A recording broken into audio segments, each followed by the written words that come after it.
नमस्कार दोस्तों, नवीन crime stories में आप सबका स्वागत है। दोस्तों, एक ऐसा गैंगस्टर जिससे पूरा इलाका डरता था, उसका नाम था अक्कू यादव। नागपुर के कस्तूरबा नगर में उसके खिलाफ कई गंभीर आरोप लगाए जाते हैं। लोग कहते थे कि शिकायतें तो दर्ज होती हैं, लेकिन गवाह अक्सर पीछे हट जाते थे। डर इतना गहरा था कि कई लोग खुलकर बोलने से बचते थे। लेकिन 13 अगस्त 2004 जब अक्कू यादव को नागपुर की अदालत में पेश किया गया और जैसे ही उसे पेश किया गया मित्रों, तो वहां के हालात अचानक बदल गए। करीब 200 महिलाओं की भीड़ ने अदालत के अंदर ही अक्कू यादव पर हमला कर दिया और यहीं से शुरू हुई भारत के सबसे विवादित मामलों में से एक की कहानी। दोस्तों, 1990 के दशक से अक्कू यादव का नाम कई आपराधिक मामलों में सामने आने लगा। हत्या, जबरन वसूली, धमकी और अन्य कई गंभीर आरोप लगाए गए। स्थानीय लोगों का कहना था कि इलाके में उसका प्रभाव और डर दोनों मौजूद थे।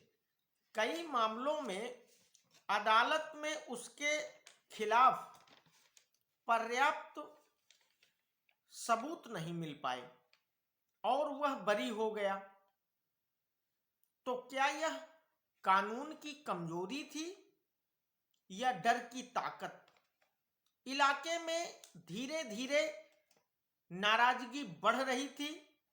कुछ सामाजिक कार्यकर्ताओं ने भी पुलिस और प्रशासन पर सवाल उठाए। मीडिया रिपोर्ट्स के अनुसार 2004 में एक नए मामले में पुलिस ने अक्कू यादव को फिर से गिरफ्तार किया और उसे न्यायिक हिरासत में भेजा गया। दोस्तों, अक्कू यादव को शायद अंदाजा भी नहीं रहा होगा कि यह उसकी आखिरी पेशी होगी। उस दिन नागपुर जिला अदालत में असामान्य भीड़ थी। कई महिलाएं भी मौजूद थीं। जैसे ही पेशी शुरू हुई मित्रों, अचानक स्थिति बिगड़ गई। भीड़ आरोपी की ओर बढ़ी।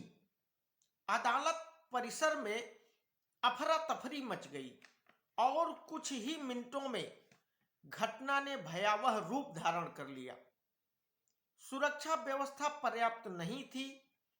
बाद में ऐसे आरोप भी लगे।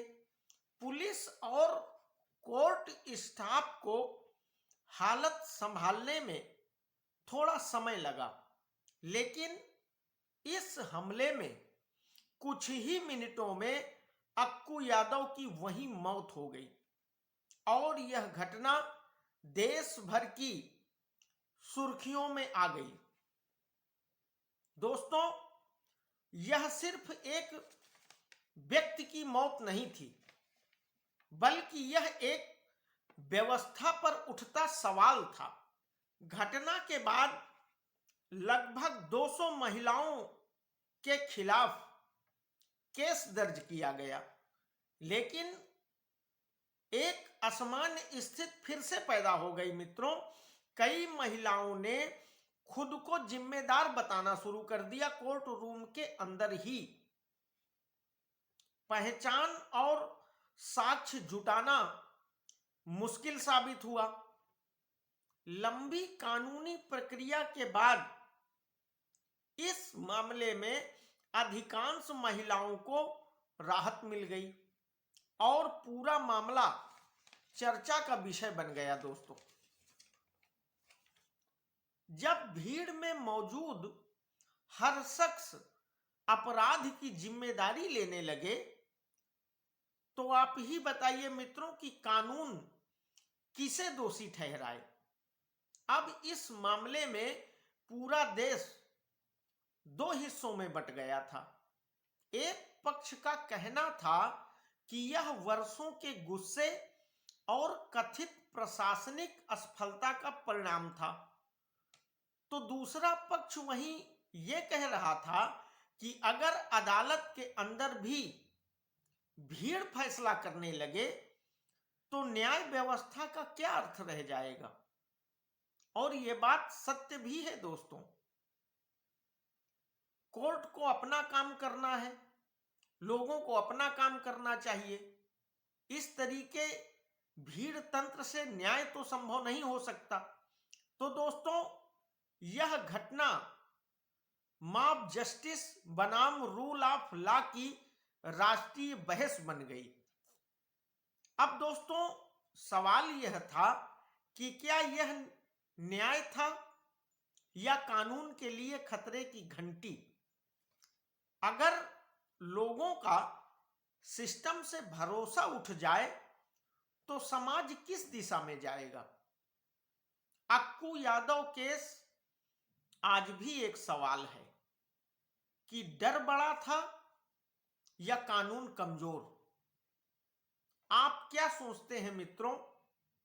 अगर आपको न्याय न मिले तो क्या आप भीड़ का रास्ता चुनेंगे, या फिर यूं कहें मित्रों कि आपकी नजर में भीड़ को फैसला करने का अधिकार है इस तरीके। तो मित्रों, अपनी राय इस पूरे मामले पर कमेंट बॉक्स में जरूर दीजिएगा और मिलते हैं अगली किसी सनसनीखेज कहानी के साथ। तब तक के लिए आदाब, नमस्कार, सत श्री अकाल, राम राम।